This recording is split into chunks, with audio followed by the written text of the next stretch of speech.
Good morning, good afternoon, good evening, folks. Thank you for joining today's the summit uh, with the Mentoring Club. We have several leaders along with me here today. We are at this critical and most important networking sessions. That's such an opportunity. Thank you for being here.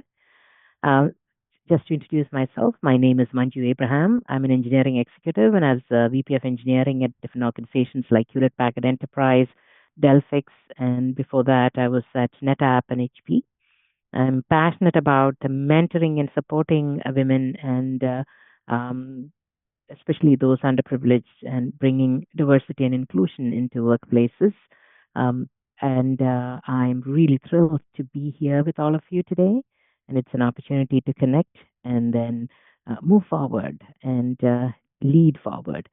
So today's networking sessions are on career catalysts, expressing excellence, and we have an open forum with our very own Liesel, where you can ask any open questions that you would have beyond these career catalysts and express excellence questions. I'll be here along with Liesel as well, and both of us can share what we've learned in our long career and life and experience. Okay. So there are some housekeeping rules that I wanted to share before we move into the breakout rooms that we'll have. So what you need to do is there will be two breakout rooms that are open, and then there's the main room as well. Depending on which one you want to go into, you can choose that and join, and you can move back and forth as well. So in each breakout room, it will be good to stay there for 30 minutes. Or like I said, you can move back and forth if you want to try out the other breakout room also, but you will get an opportunity to meet either because of the duration of the session. And it's ideal if you keep your camera on. This is all about interaction, connecting with your host here and learning directly from them. So turn your camera on, be open, exchange your ideas, ask your questions. This is an amazing opportunity. And of course, share your LinkedIn profile in the chat section because this is about networking. Now, I just wanted to introduce these special people who are leading the breakout rooms for you. The career catalyst, mapping your career journey, very, very important, especially in this climate. So, Hong, he is a leadership and ecosystem mentor, and Lisa, creative leadership and behavioral strategist, and she's an AI transformation architect as well. And we have our very own Liesel Mendoza. She's founder and CEO of the Mentoring Club. So you'll see these two breakout sessions. And then if you stay in the main room, you're with Liesel and I. Keep everybody here in the room and do an open discussion since we don't have Sounds good. a lot of people to go into the breakout rooms. And when people start coming in, then we can decide. Sounds good. Sounds good. Okay. Yep. I hadn't seen the number of people or any of that yet. So now I can see that as the window opened up for the breakout. So makes sense. Let's stay together and continue to have the discussion. And is this being recorded too? Whatever is discussed in the main room is being recorded, but any of the participants can request that for the recording, if they want to keep whatever they share private, we will not publish it. So we want to get permission from the people who are speaking about their situations, if we could publish the recording or not. So they will have to tell us to remove whatever it is that they shared. The breakout rooms are not recorded, but the main room is being recorded. Any questions that you have, any specific topic that you want to bring up, we could start with that itself. I will do the first questions for Lisa and for Hong. So Lisa first, ladies first. When it comes to communication, so we talked about express excellence, leading with empathy.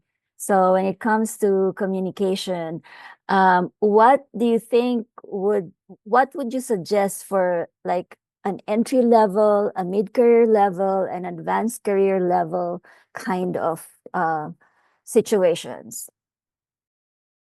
Having empathy, I don't think there's any difference what situation you're in, which matters. Having empathy is always recommended when possible. I think people when we are faced with difficult communication, we try to make it better. And I think the biggest tip that I would say to people, the quickest thing is, the easiest thing to say is, I don't know what to say. But I'm really glad you told me that information. And if you don't know what to say, just having that one sentence in your toolkit really can help give you time, because empathy is about making connection, not about fixing things. And I think a lot of people move into fix it mode, because especially leaders, that's what we do. We're problem solvers. Yeah. That's what we want to do. And we want to make it better for everybody. We're not coming from a bad place, but it normally isn't empathy when we come from that space. Empathy is connection and knowing that you know how they feel. And sometimes that hurts. It sucks having to feel what other people feel. It doesn't mean you go down the hole with them, but showing that that sucks is really what empathy is. So saying, I don't know what to say, I found is really useful, especially when you just want to jump in and start helping people. So I hope that helps in a lot of situations to people.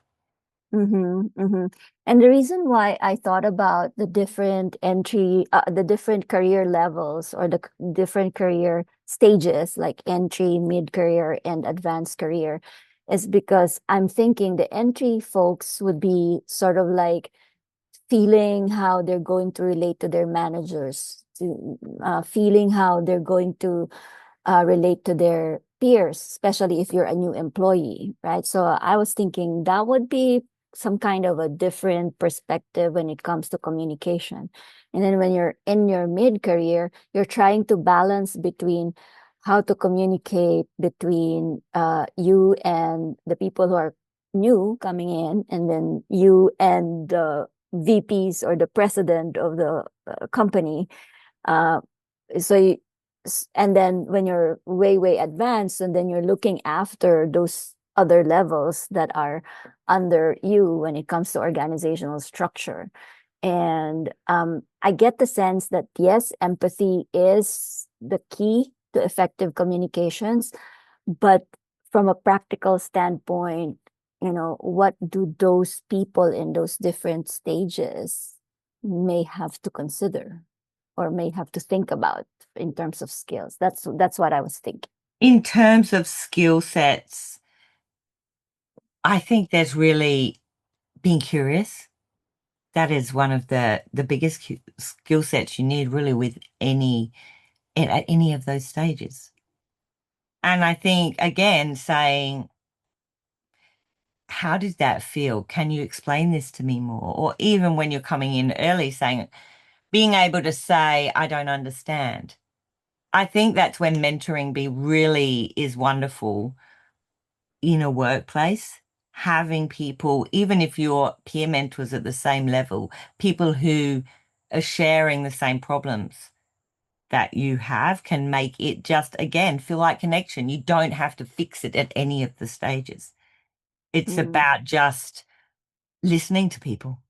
Those basic core skills that we need, listening and showing that you know that emotion as well, which I think a lot of those stages we don't actually recognize enough emotions, and we often jump to conclusions because we're not aware of the breakdown of, mad, sad, and glad as our main emotions. So. Mad, sad, and glad. Mad, sad, and glad. Okay. Brene Brown has Okay. done the studies, and the shows with a lot of numbers studied that 80% of men can only recognize those feelings in themselves. So that's a slight problem when she's also documented 96 emotions in her book. So I think breaking that down is why, what is mad? Am I mad, or am I feeling, loss, grief? Am I feeling confusion? There's a lot of different ways we could break that down, and I don't know if men have really been given that opportunity a lot in society from the way we've grown up, where they've grown up. It's like, don't feel things, boys, because you got to be tough. So I think that we need to working on that in all areas for all of us really helps with that communication. Okay. Well, since you mentioned boy and man, the only boy and man in the room right now is Hong. So do you have any reaction to that, Hong? I won't be promising that I will do anything about the fact that I'm the only man. That may come later. I don't know yet.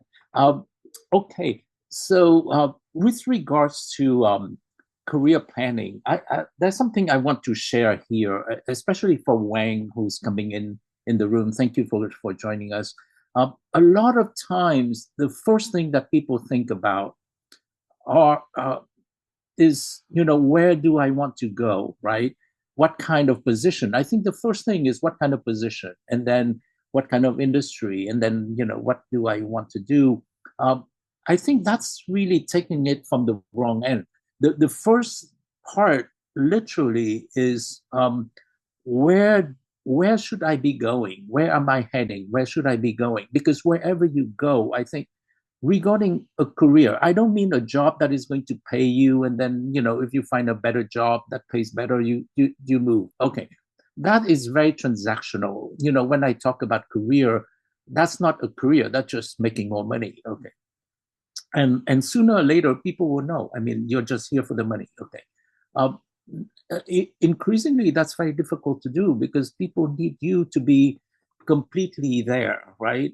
That's why they hire you, and whether you have the answer or not, that's actually less important. The most important thing, therefore, is that where are you heading? Where do you want to show up? Where do you want to show up, and show up for whom? For what kind of people? Doing what? What do you want to contribute to them? What do you want to get out of them, right?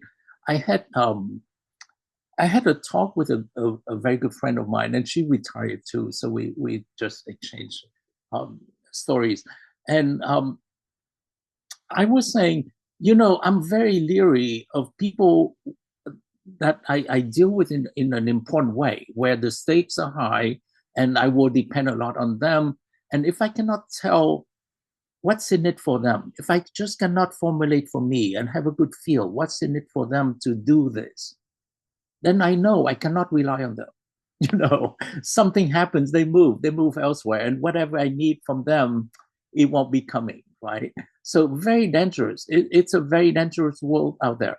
So if I know what's in it for them, why they doing this, yeah, then I feel a lot more comfortable. Okay, now you flip it around. So when you do something, what's in it for you, right? I don't mean you come on strong. Okay, Lisa, I want your chocolate cake. That's so good.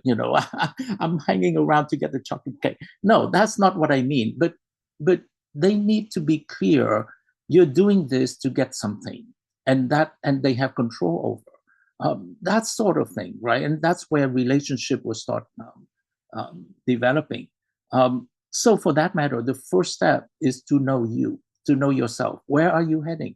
Where are you heading at this stage in your life? Why?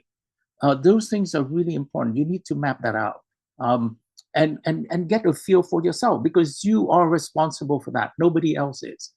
What are you about, and what do you stand for? That's your responsibility. Now, whether you disclose it right away,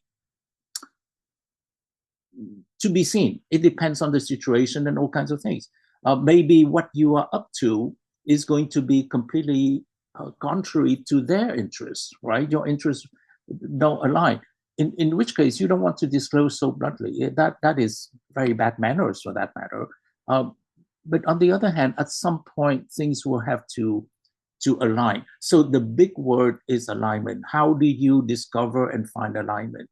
So all that mapping need to be happening, and that's first of all, it starts with you, and then it starts with people you know, and then you are going to need to find out who would you need to align with, where are you heading, and where are those people you need to be working with, whether they agree with you or not agree with you. Maybe your goal is to change people's mind, and then who are they, right? And who are the people around them? So in terms of career mapping, there's a lot of that.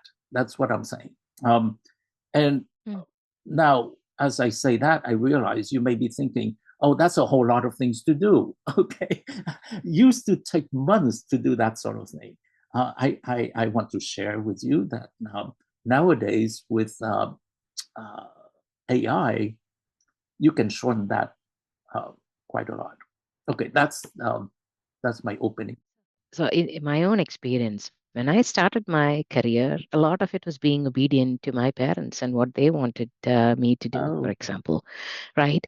And at that stage in life, and even into my 30s, was it very clear what exactly I wanted to do? Not at all. But the only thing that drove me was, okay, I have to be excellent at whatever it is I do. And then, of course, it's about earning, getting financial independence. So, how does, I think the younger generation, so I'm an early Gen X Xer, and I think millennials as well as see, we grew up with our parents working at the same organization till they retired. That would be the stupidest thing to do. I yes. learned that the hardest way in my career as a Gen Xer. And I don't think our children or even the Gen Zs have any of that misconception at all No. because their loyalty is 0% reciprocated by the corporations. So then, what is a practical approach to this? And how do you figure that alignment out? When I think that it was my learned experience that allowed me to at least in hindsight think about why I was doing it and all of that. I didn't know till the longest time. So that's my honest opinion. Yes. I share with you entirely. I think the new generations. I have a lot of respect for the new generations, no matter what Yeah. people say. Okay. They are much, much wiser. Yes, and more. And I feel I was and continue to be much more naive at my age than they are in their 20s. Right. And in fact, I think you're pretty high up in the organization, and I'm sure you realize that by now. That at this stage, things are so very very challenging in for everybody's work, everybody up and Yeah. down the organization. That it is not possible anymore. If I tell somebody who works for me to go do something, and they say yes, ma'am, okay, yes, ma'am, okay. I don't know. Can they do it? You know what I'm saying? Did they get it? It's challenging. It's not that easy. Um, uh, Most jobs nowadays, people will fail at it a couple of times before they succeed. Otherwise, it's not a good job. Otherwise, actually, It's not challenging enough. yeah, it's not. Why pay somebody for such an easy job? Nobody does that anymore, right? So, so when I ask somebody to do something, do they have their heart in it to go through the challenges and fail a couple of times and then fix it before coming back? And if Right. they cannot do it, will they come back and say so truthfully, right? Yeah. See, I think that is the key, Yeah, right? it's so More important. than knowing any of these, what is your attitude in figuring out, okay, will this person stick with it? Will they figure out how to do it? Will they do it the best way possible? So those are the things that I feel I look for. Yeah. Then without the aptitude, they're not going to be there anyway. But then the attitude is what's going to make a big Yeah, but difference. even with aptitude, I tell you, I'm not going to name any name, but a major computer company, right? I have a brand new $1,000 device, right? I need that to be set up. I brought it to them, and actually there's data transfer and all that. Now the thing is, I have a huge amount of data, so I asked them, how long would it take? Can you give me an estimate? Because I do have work waiting. So do I do the work first, or do I have them do it first? I need to estimate that. So I asked them, can you estimate this? Can you give me an estimate? No promise. We're all adults here. This is complicated. And they gave me answers so that, here comes empathy, right? Whatever people say. So what's behind what they say? Okay. So the answer came, and I cannot help myself. I said, if you don't know, please say you don't know. I think that's the best answer in that case. Yeah. Yeah. So that sort of thing. Nowadays, when we navigate, That's the expectation. It's no longer so. The fact that you're not going to be here for life. Okay, yeah, I got that. Okay, you're here for something. You're here to do a good job. I hope so, so that your next step you can do it, and maybe not here. I got that, but I know I will get that out of you if I know that. That's perfect. I mean, for me, maybe not for you. Everybody is different. That's why you need to have very serious conversations. It's not a lot is at stake nowadays. Everything is has a lot at stake, I think. Yeah. No, but figuring out the what you want, what your interests are, it takes time, and it can keep changing also as we go through different phases in life. That's what I've learned. Yeah. Because I help a lot of people find out what they want and get what they want. And I think, especially in those young teenage, well, early 20s in our career, we want, they want to move so fast. My son's Right. 25, they just want to be at the top. You want to get there so quickly. Yeah. And I would recommend people, be curious, experiment and explore things, and pay attention to what brings you joy. One of the key things in all these experiments and all the things you want to do, I think when you know your values and you align yourselves with people with the same values, you would find that your relationships, your workplace, I would hope, I don't think it's good that people do want to keep leaving work all the time, because it should be your tribe. It should be where we feel we're learning and growing. And when people feel that, I don't think they want to leave. Yeah. And also, if it's their purpose are aligned with the company's, it's almost a win-win for both sides. So why would you go?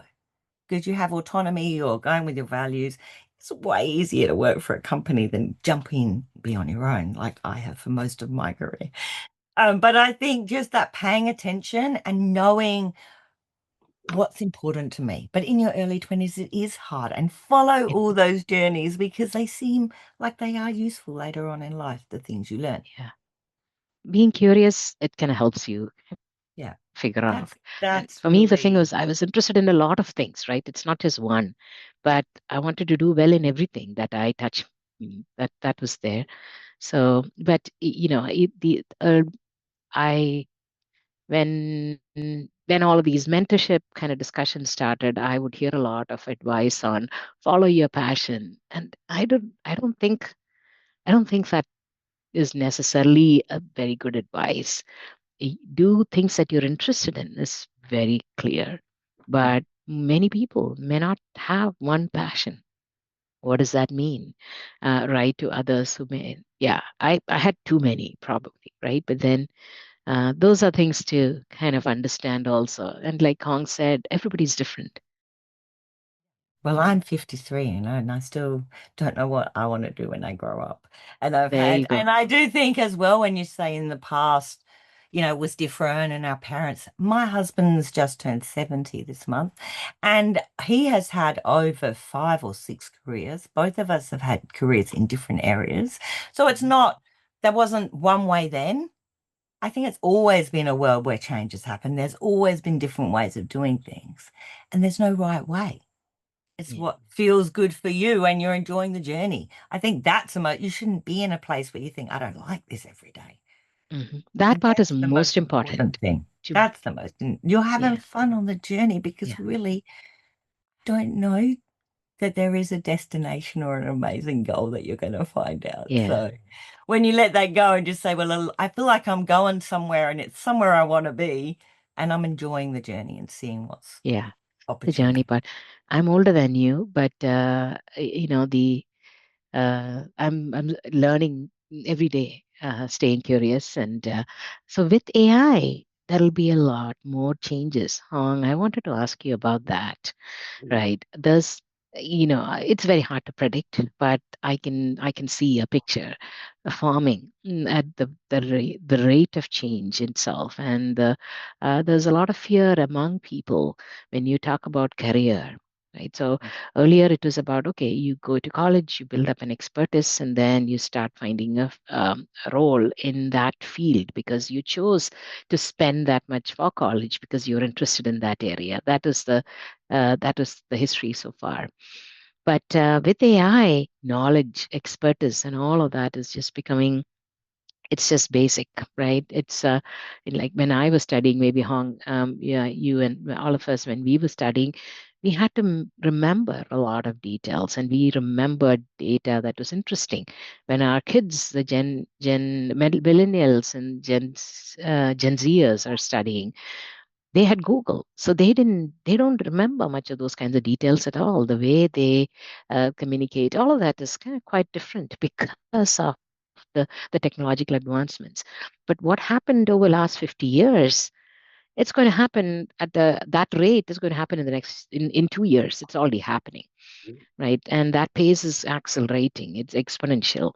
So in that mode, when expertise is not what is important, what advice would you give to the young people coming out of college? They thought they understood their interest and passion, and they've done their college. What can they take forward into their career journey? Yeah, I do have very strong opinions about these things. So thank you. Love to hear that. Yeah. Yeah. So I think most people look through an angle. There's an angle that is absolutely solid. Okay, absolutely, which is the angle of knowledge and skills and what can you do, what are you good at, and what do you bring to the table along those lines. No doubt, very solid. Okay. That said, it's a very dangerous thing to think that is all there is. It is not all there is. Okay. The reason is this. And what else is there? So that begs the question, what else is there? What else is there is something that has never changed. It just played out differently. What else has changed is this, right? In whatever you do or pursue, who are the stakeholders? Yeah. You need to map that out. What's in it for them? What are they pursuing themselves? What are their pressures? What are they pursuing? What do they need? And thereby, what can you do that impacts, they're doing what they are pursuing? To me, that is becoming more and more important now, not the knowledge, because the knowledge and the skills change. It's a lot more fluid now. Okay. But the stakeholders, that's changed too, but it's a lot more powerful now. Will they work with you? Will they give you a chance? What is it about? What do they want to get out of it? If you don't understand that, then your knowledge and skills are of no value. Why would they pay you? Somebody needs to pay you. Why would they pay you? And that you need to find out. So I want to share a couple of things. I used to be extremely good at math, extremely good. And, memory, I mean, I knew trigonometry, like I can look at something and I know the whole book already, right?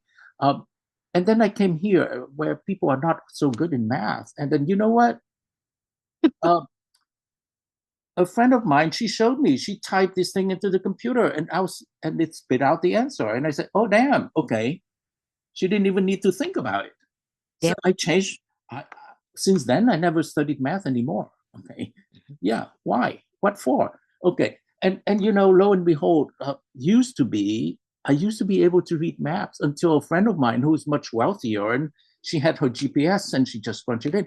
Whenever she asked, where are you? And then I explained to her, she said, don't explain to me, give me the address. Okay, now you know why. Give me the address. Now you're doing exactly the same thing. You probably, like me, you don't know how to go there. So now I bet you, and things are moving very fast. The other day I thought I didn't find my phone.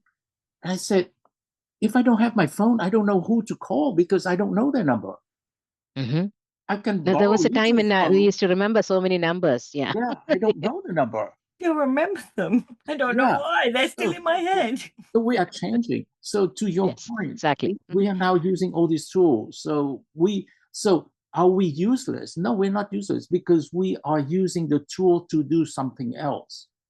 And that's forever the case. It's always going to be that sort of thing. That's exactly what I wanted to discuss here. And because there's a lot of fear that our jobs are going to be replaced and all that. So what advice can we give to folks who are going through that challenge? That is why I wanted to ask you that question. Yeah. I think has a lot to do with accountability. What do you want to be accountable for? I take care of lunch, or Breen, I take care of the video. Yeah, whether he knows it or not is secondary. The fact is, he will take care of it, and we all expect him to take care of it. That's the main thing. Now, but how do you get a job with the yeah, of scribing? course, there is that, right? So that's why, in my mind, and I do, it's a very important question. These are values. You're talking about values, taking ownership, and yes, ownership. So I recommend my mentees, whatever they want to do, to start doing it, no matter how lousy. Yeah, then people know that's what you stand for, right? And then as you do more, you become better and better at it. And then if you were unacceptable and they don't pay you, they just may let you do it because it's free. But before long, yeah. But at least one thing is fixed and reliable. You want to do a good job at this thing. Yeah. At least they know that one. And then they can see you're better and better. I think that breaks the logjam, right? The chicken and egg. You break the chicken and egg situation right there.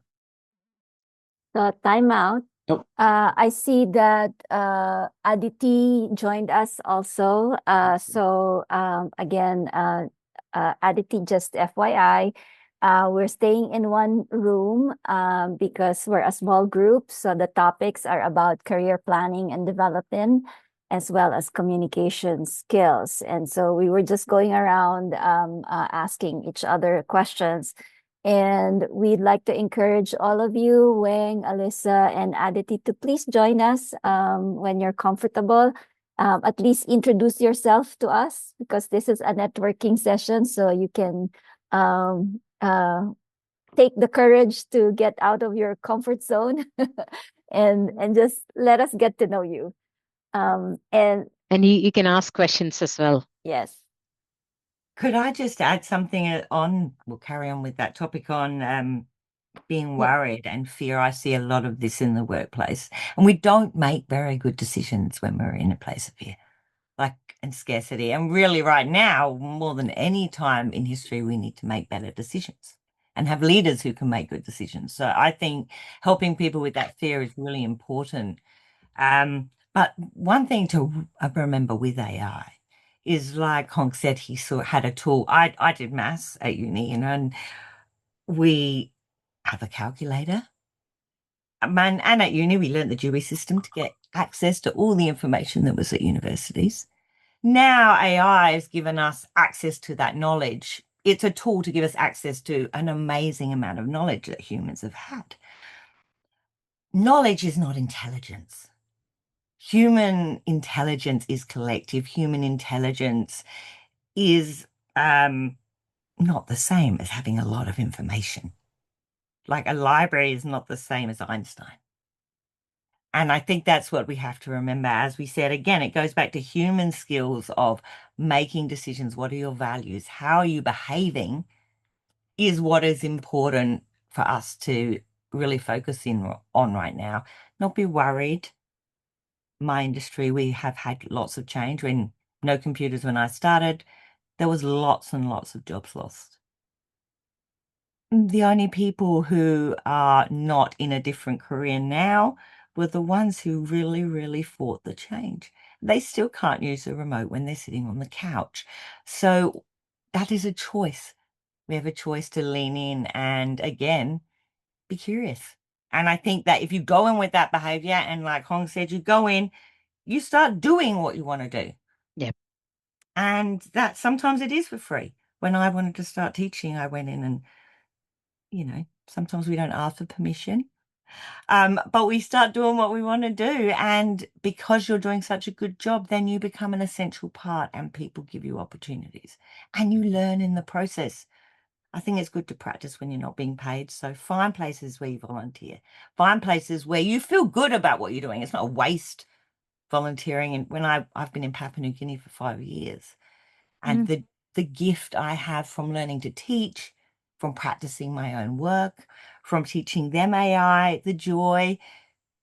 I don't have any rules because I'm not getting paid. So this gives me joy. I get paid by my customers, and that gives me joy because it gives me space to have free time to work with them. And that opportunity is a gift back to me for learning. So I do think when people say I don't work for free, I do get paid. I don't feel it's free work. So yeah, thank you. So just the intelligence part, AI is like a peanut and human brain's like a pumpkin. There is no comparison. So thank you. And I see Alyssa unmuting herself. Go ahead, Alyssa. Hi, everyone. Can you hear me? Yes. Hi, I'm Alyssa. I'm from a local nonprofit out of Watsonville called Jacob's Heart. It's a children's cancer support service. Manju, I just wanted to kind of tap into something that you addressed. You were talking about the role of AI and how it's shifting and taking away roles and jobs. And I think that is a great point that you touched on. And I wanted to like tap into that and say that even though AI is advancing at a very, very fast rate, I think the job scales are going to shift. And like someone said earlier, we need the people, and we're still going to have that people aspect. It's just the way of like the job, what it looks like is going to look massively different. So let's take, for instance, let's say one of the things I brought up was with the city of Gilroy is tapping in and using AI as speed traps or using it to do automated ticketing.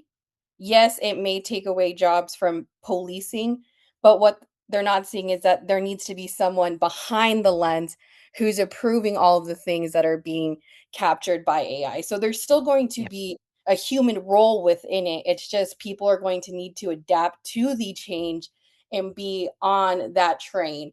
So that was It'll be one. redesigning those roles based on how the change is happening. Exactly. Yeah, if I may have an analogy, right?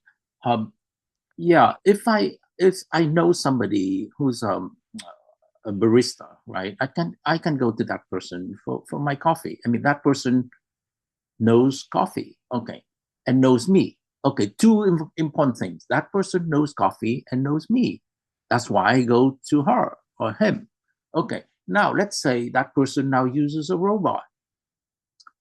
I don't know and I don't care, literally. Would I go straight to the robot? I don't think so. Why? Because I don't know if the robot is going to give me the coffee I want. But she will, whether she uses the robot or not. If it's not what I like, she won't bring it to me. She won't dare. You know what I'm saying? She has no human face to bring something crappy to me, right? So, so so AI is not going to take that away. There is no way. However, yeah, a lot of things it can do. Maybe it can make 10 cups of coffee, and then out of the 10, she picks one. This one is for Hong, and that's it.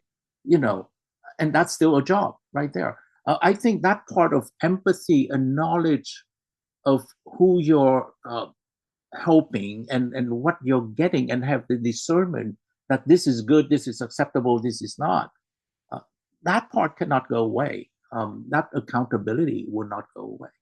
And if you think, imagine being in Starbucks and, well, I mean, those girls are busy. Sometimes that queue's big and they're all pumping that coffee out. Imagine if they had time to actually say, what's your name? Hey, Lisa, how's your day today? Because they could press a magic button and the AI made the coffee while we got a little bit of human connection in the day, which some people don't get from anywhere else. So the people in Starbucks jobs become giving empathy and connection through coffee, not actually giving coffee, because that's an easy thing to do, really. But humans are out the back going crazy with all the coffee. So there's a lot of things that we've done different in the past that we based on systems that we didn't even have enough information on. So now we're just changing. And when people get curious and fun with that and say, how could we make this more cool or more interesting? Because we've got an opportunity to redesign how we do things.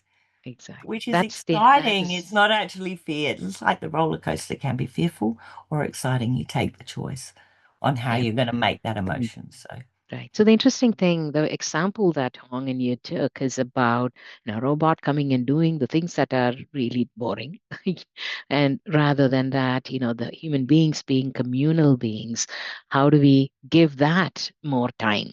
right? So that aspect of it, more time, that's great. But when it comes to white collar work, so that is where there may be a lot of people worried about that also. What happens there? So how to approach it, what I was seeking from both of you when I asked the question, and I think, Lisa, to your point as well, it's about, okay, what is my expertise or what are the things I'm interested in? Where there are roles to be played, how do I now redesign that to be of value there? What's the value as a human being with judgment, with empathy, with that connection that we are able to bring in? So we'll have to redesign our roles according to that. So redesign should be the way. And if you're thinking from us as a leader, I have to think about it from a company and a business standpoint. If So it's about redesigning for efficiency while keeping human beings in mind. And what kind of roles can we provide to the human beings with their unique strengths so that we can get everything done together, human plus AI. It becomes human multiplied by AI. That would be the future. Oh, Yes, I hope absolutely. so. Yeah, I'm beautiful. I want to share this. I'm teaching a course. A course I've been teaching for 7 years. I mean, for a long time, and I revamped it because it's we live in a different era now. I revamped it, and I have a bonus gift for the students at the end of the course, and the gift is a short list of prompt template. Okay, so because they are going to forget whatever they learn, I know within 2 weeks they're going to forget everything. Yeah, no matter how much they pay. Okay, now, however, I have a list of prompts for them. In this situation, use this prompt. In this situation, use this prompt. And it will be as if you just learned, and now AI will do that. But now that you took the course, you know what you're asking it to do. Before that, you don't know what the prompt is all about. Now you know what the prompt is asking AI to do. And on top, and I for every single prompt I put at the bottom, please check that it makes sense. Don't send it out to your colleague. You know, this is the prompt for this. Use this, right? For this thing. Once you forgot the course material. But when the answer comes back, I mean, you are responsible to look at the answer and see whether you're going to use it or not, right? So that is still on them. But I think bringing in what again, has changed drastically. bringing in our human judgment on the answer that AI has given us is what we need to be doing, and that using it as a tool is great, but we still need that input and to be able to think about it. I don't think, is it really in the past? Like if I've got to do my accounting, when we started our business 25 years ago, I was doing the books. I had to learn how to do those things. Did I really need to learn how to do the books? Because I'm pretty certain there was better things I could have been doing with my time. And it's like now, as long as I know the concept of books and what I need to do with my money and where it needs to go with profit and loss, having a tool that does the little bits that's all annoying, which is pretty boring, it's monkey work, so I can get answers, so then I can make better decisions. That's now can be done with the AI. So there's a lot of need for humans, and I think we're just going to have to experiment and see how the world moves through it. Again, the curiosity and values is the most important thing. At the same time, very, very true, right? And that is the approach and the attitude we'll have to bring into work and to our mentors as well into work. So far, we've had companies. I worked at Hewlett Packard Enterprise, it's thousands and thousands of people. So I was managing a very large team as well and would take care of people who are in my charge. But going forward, far fewer people is good enough to do the kind of work that was there in many of these kinds of roles. And we have to say, even as of last year, many of what Lisa, Nguyen-Phuong were saying was true, where it was more as an assistant. But now, if you look at the latest technology that is latest foundation models that have come out as of last month, it is an exponential improvement that has happened. It's not just an assistant, it is an executor. So everything for workflows, it's not just about answering and working continuously alone for a few minutes or hours. Now it can work for days without any guidance at all. So that's the kind of improvement that is coming also. So we have to be aware of that and then own our skills so that we are able to be the human that brings in judgment. And because now AI is helping with decision making also, right? It's So that's very the agentic AI. Mhm. the leap in the last month has been, I mean, it's exponential to say the least. It's gone from 4 times to like 27 times better. I think we had, with the gap in the middle, it was only getting maybe 14% right with the, like stuff was getting lost.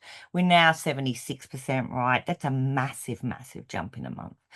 But I think one thing I'd like to challenge a lot of people, when did humans do the last upgrade? Because a lot of people haven't bothered to look at these listening skills, learning skills, all the new skills. That there's plenty of gaps in the world where we need teachers, medical people, all different industries.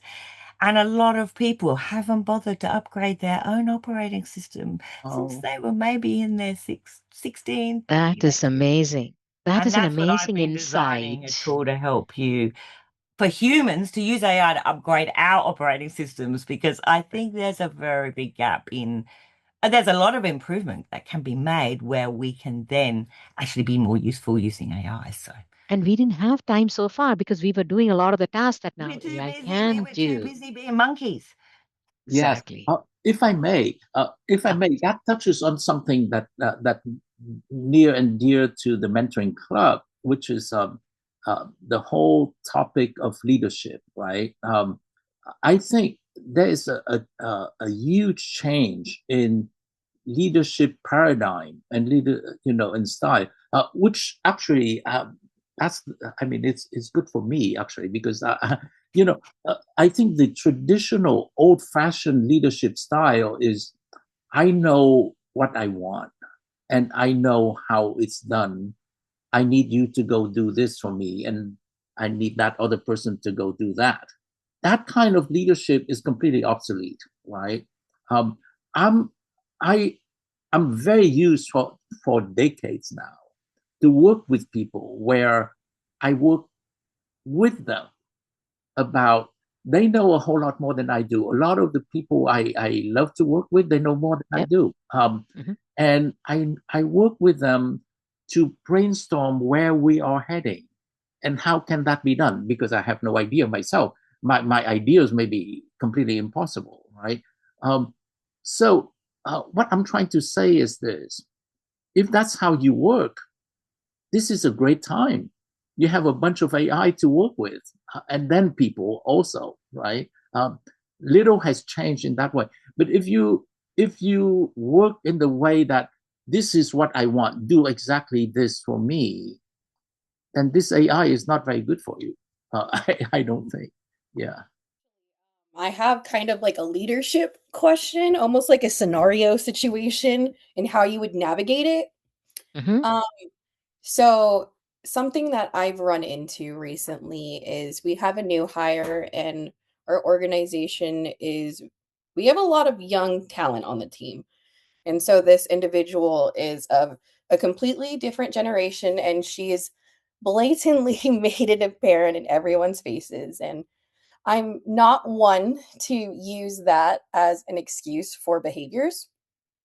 Um, Mm. but when someone is coming at you in what you would consider your safe space with a lot of energy, how do you approach that?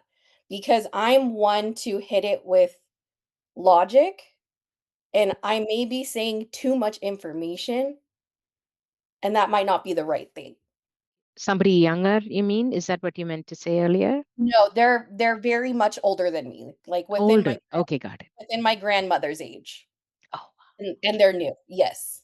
She tried to say, "Hey, like I've been doing this for XYZ, blah blah blah blah," but I was just trying to get her to understand that yes, you may understand that you have been doing it XYZ for this many years, but you're coming into this place and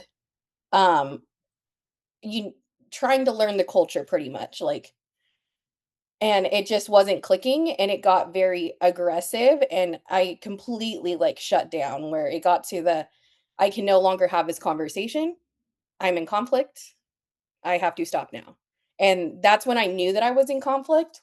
But I think stopping it before it even hit that, what are some tools that you guys have that you can maybe share to de-escalate when escalation is happening? I mean, that's very difficult. First of all, I want to acknowledge how difficult that situation is. My mom is 96, actually going 97, and lo and behold, she uses the iPad and to talk to me via WhatsApp. Okay, and she says it doesn't work.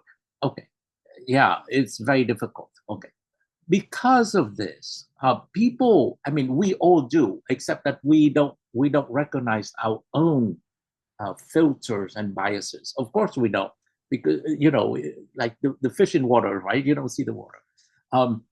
But we see when people are not like us, we see it in them. Okay, there is that, no doubt about it. Okay, so what to do? There is no perfect answer, but I think one thing that I tend to go for everybody is, if you're clear about a goal you want to accomplish, then there is a whole lot more flexibility about how to get to that goal. What is most useless is to discuss what is the right best way to do something. That is a rat hole. It's much better to work on the goal, and from there, what's the best way? If this doesn't work, is there another way? Can we find another option? I think that may mitigate. There is no, like I said, there is no perfect answer. I think that's one of the best mitigator that I can find. That's productive. I think the one thing I would like to just add to that, Alyssa, is obviously this lady's triggered you. Like you're in whatever position you're in, you're getting triggered during the day, and you know that you're triggered, and maybe how you've reacted has not been the best way. And that's excellent to have that reflection. So the first thing you want to do is work out when someone triggers you. I think lean in, look at it and think, why is that bothering me? And take that time to breathe and calm down. When you use your breath as a tool, it sounds like that's, how silly is that? But that's what it's there for. And being able to breathe and say, this is triggering me. Taking responsibility of that trigger instead of blaming, saying she's annoying me, it's her fault, right? Saying, why is this triggering me? What is she doing? And what do I want her to do?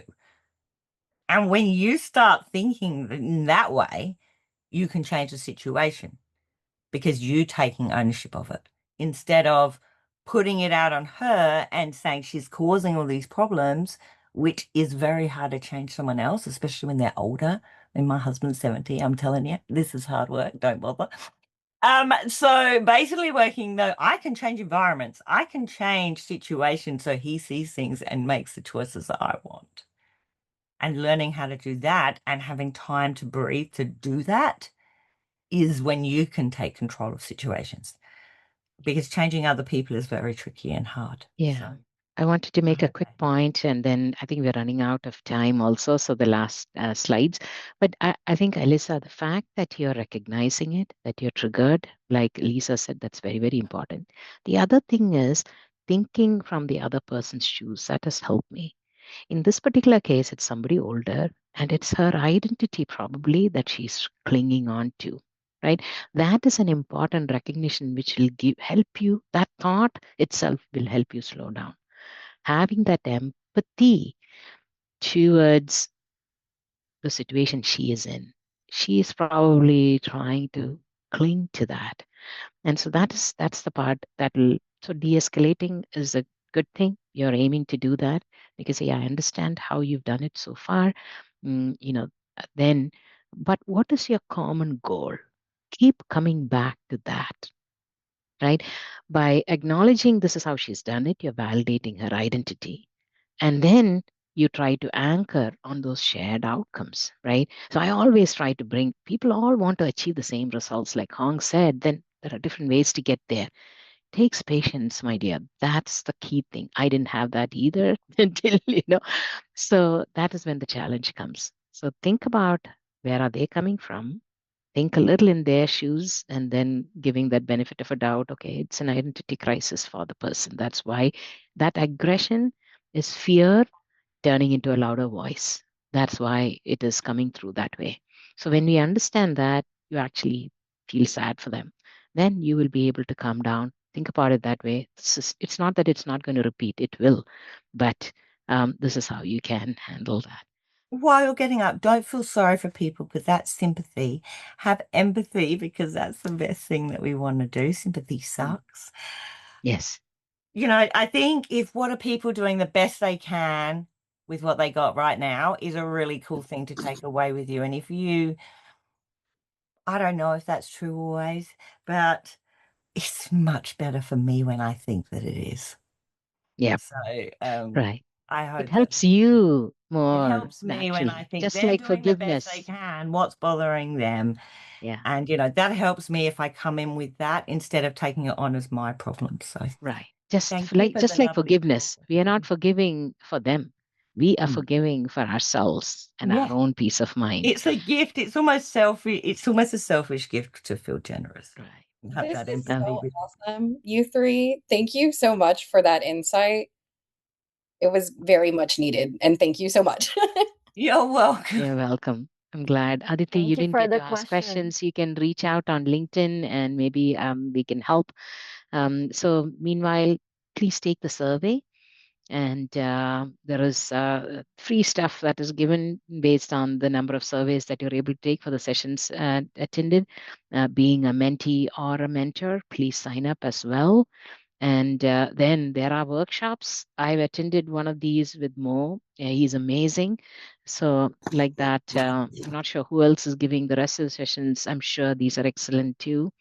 And to come back to the recordings and to take more learn more from the rest of the sessions as well.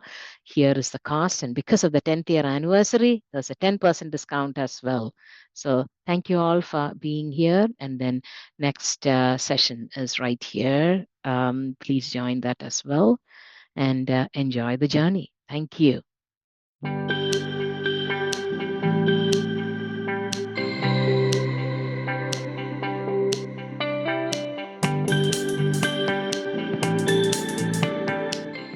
Hi, I'm Kimberly Weefling.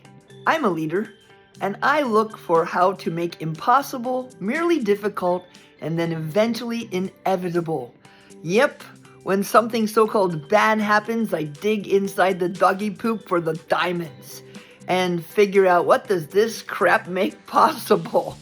I have lots of experience making impossible possible over the last 20 years, and sorry to say, it's not difficult. In 1895, Lord Kelvin said heavier than air flying machines are impossible. And that's when there were birds, people. Birds! Okay, so look, lots of times smart people, including us, think something's impossible when we just don't know how yet.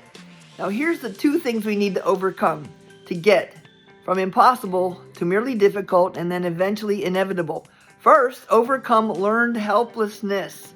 It's not someone else doing it to us. We're not a helpless victim. Yes, there's always things outside of our control, but take control. Ask, what did I contribute to this situation and how might I make a positive impact, a transformation? And then stop, think, organize, plan, big why, big who, big what, before how. The rush to solution is one of the biggest reasons for failure. So build your strength, build your commitment, and make impossible inevitable. Woohoo! I am a leader who likes to listen first.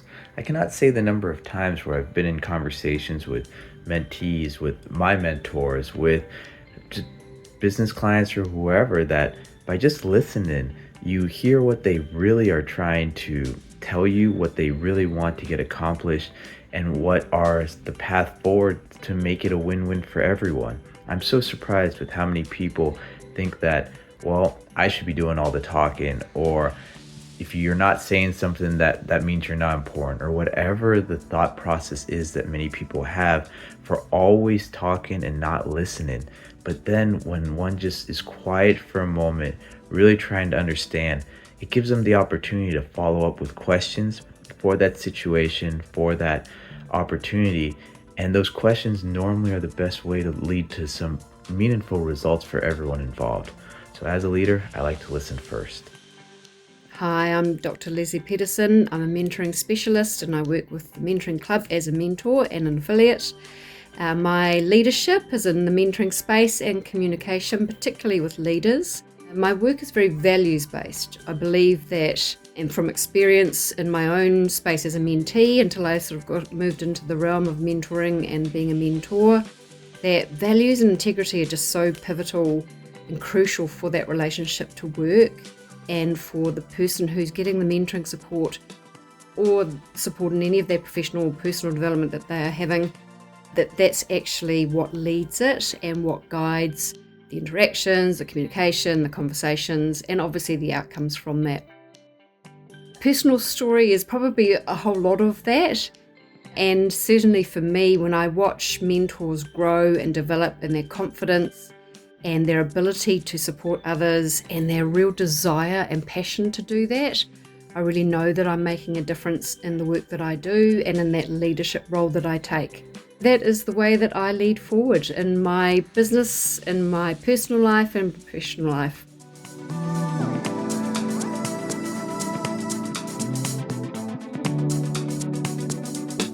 In 1998, an epiphany led me to the goal of transitioning my career from the Philippines to Silicon Valley. 2 years later, I met with people in the Valley to find a job.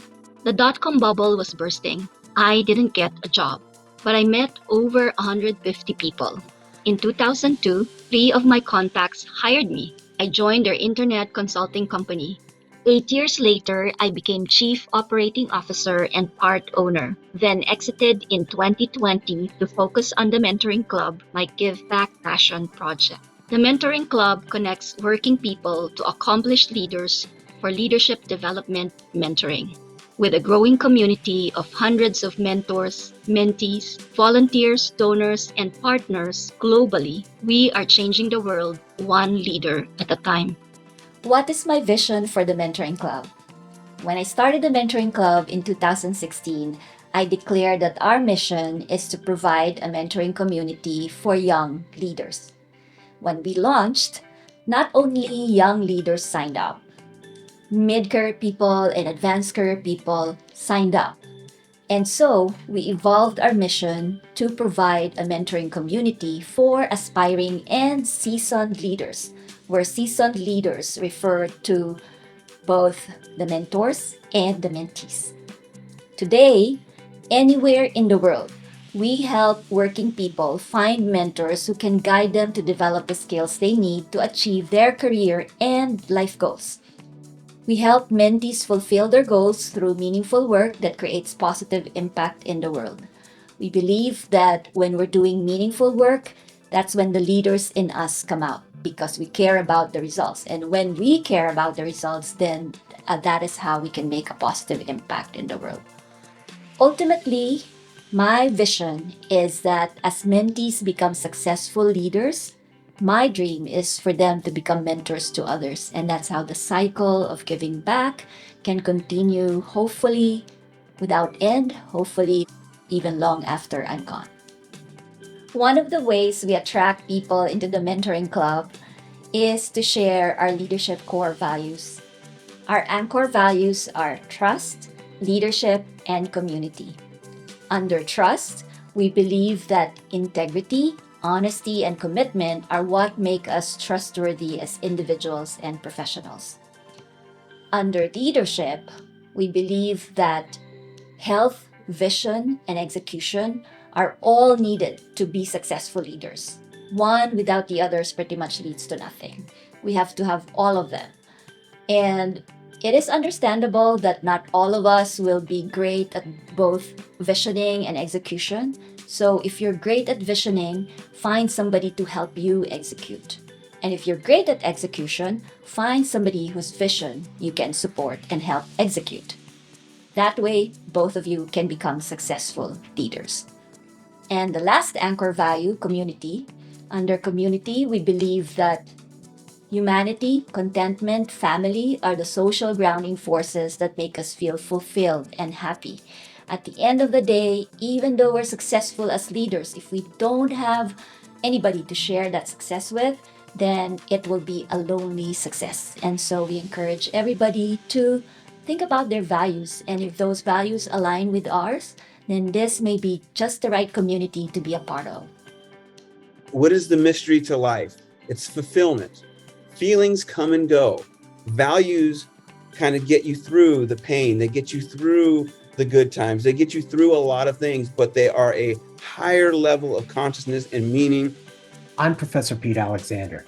I would like to share with you one of my top personal values, which is fun. And what is more closely related to fun than anything else? Laughter. As children, we often laughed over 100 times per day. Unfortunately, as adults, we're lucky if we smile, chuckle, or laugh maybe 5 times a day. That's why I became a laughter yoga ambassador, to be able to help others laugh more and live better and help overcome life's daily challenges. When we laugh for at least 5 to 6 seconds, our bodies release positive endorphins that give us many health benefits, including stress relief. Laughter is such a powerful tool that we can use it anytime. Hi, my name is Nadia Rohina. I am the mentee and the volunteer at the Mentoring Club. I'd like to talk about honesty. I think this is truly core value, and even though I didn't appreciate it right away, I came to learn that without honesty, there is no clear vision, there is no integrity, there is no learning.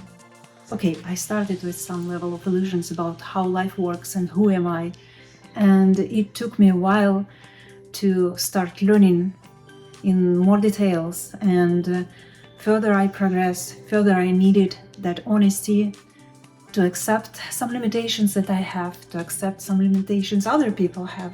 Honesty is something that helps to discern what do you do, why do you do, how do you do.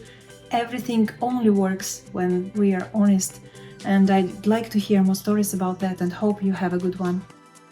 Hi, I'm Arnold Pedregal, and I've been volunteering with the Mentoring Club for a few years now. One of the core values I wanted to talk about is family, keeping our loved ones close. To me, family is everything. They're the foundation of our lives and the reason we strive to do better. And if there's one thing I've learned, it's that jobs and careers have come and go, but family is constant. At the Mentoring Club, we value family because it mirrors what we aim to build here, which is a community where we uplift, support, and inspire one another, just like family. Whether as mentors, mentees, or volunteers, we understand the importance of creating those meaningful connections that help us thrive in both our personal and professional lives. Let's cherish and prioritize our families, both at home and within this community. Thank you, and have a great day.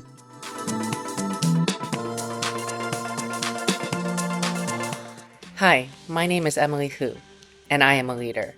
Not because that's my title, but because people trust me with hard problems.